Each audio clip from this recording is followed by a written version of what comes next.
अगर आप बिहार के स्टूडेंट हैं और पटना और उसके करीब रहते हैं तो आपके लिए ये खबर बहुत ज़्यादा अहम है कि बिहार की राजधानी पटना में गांधी मैदान में पूजा पब्लिकेशन की जानिब से बुक स्टॉल लगाया गया है, जहां पे पूजा पब्लिकेशन के द्वारा पब्लिश्ड सभी किताबें उचित दाम पे मौजूद हैं।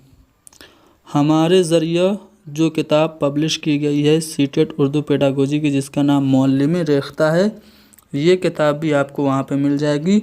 और भी दीगर उर्दू की अहम किताबों के अलावा कॉम्पिटिटिव एग्ज़ाम्स के लिए जो किताबें अहम होती हैं वो भी आपको यहाँ पे नॉमिनल प्राइस में मिल जाएगी।